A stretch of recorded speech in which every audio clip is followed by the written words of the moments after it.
Olá pessoal, tudo bem?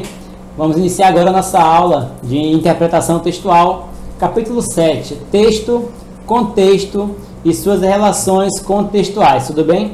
Então abram o livro de vocês na página 20 de interpretação textual para acompanhar a leitura. Então nós temos aqui uma charge, né? Vamos ler aqui o texto.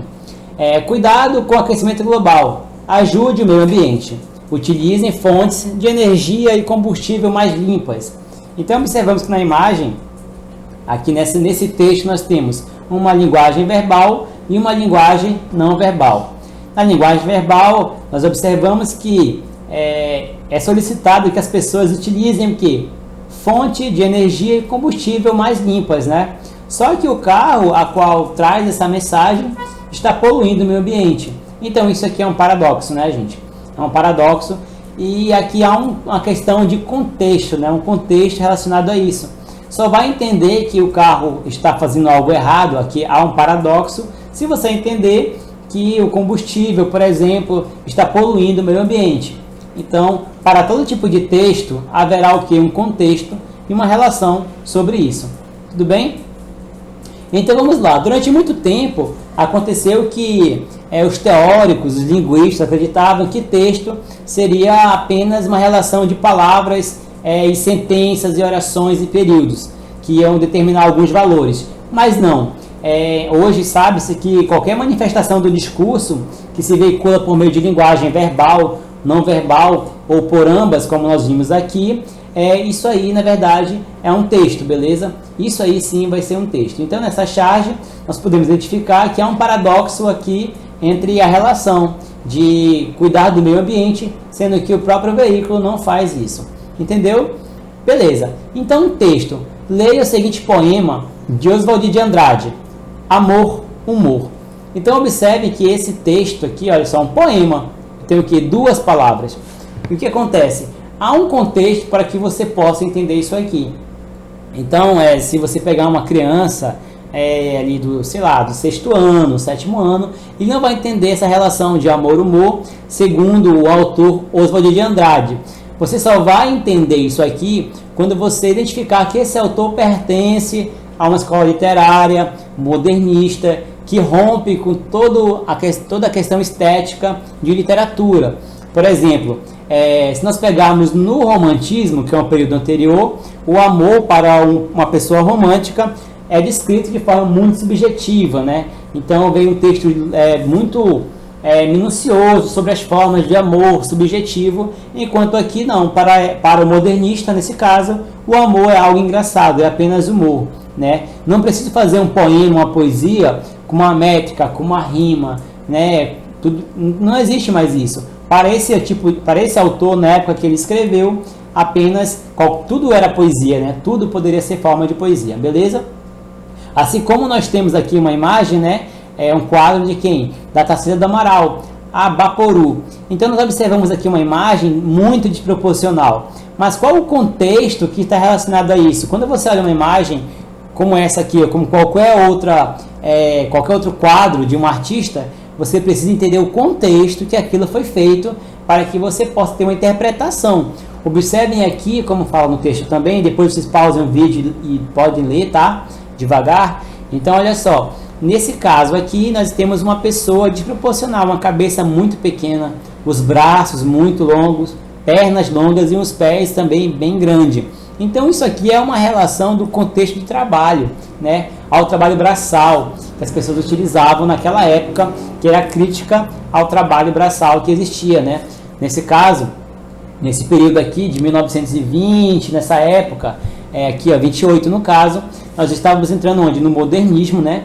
Então fazer uma crítica aos períodos anteriores em que o homem ele deixava de pensar, por sua cabeça muito pequena, o homem não tinha produção artística, ele apenas trabalhava, era força de trabalho. Então é uma crítica a esse tipo de contexto. Beleza?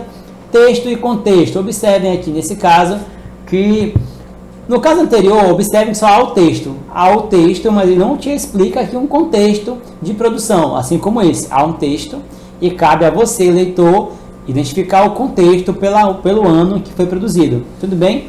Nesse caso agora aqui, como charge, por exemplo, há texto e contexto. Observe o seguinte, eu tenho aqui em cima ficha suja. E eu tenho um político dentro de um lixeiro. Ele fala o seguinte: eu tinha deixado minha ficha aqui, junto com as promessas de campanha. Então você entende que o político, né, ele é um mentiroso, ele tem uma ficha suja, por isso a sua ficha está dentro de um lixeiro, junto com as suas campanhas, né, as suas promessas de campanha. Então aqui você consegue entender, né, lendo aqui ficha suja e o que está escrito dentro aqui da sua charge, beleza? Então aqui há os dois tipos de texto e contexto estão juntos, né, unificados em uma produção, beleza? Então aqui fica mais fácil a interpretação, mas observemos que é necessário que vocês tenham conhecimento histórico, geográfico, social, para que vocês possam, quando apresentar apenas um texto para vocês, como esse aqui, um texto não verbal, você possa identificar o período que aconteceu e ter uma noção do que a que ele se refere, tudo bem?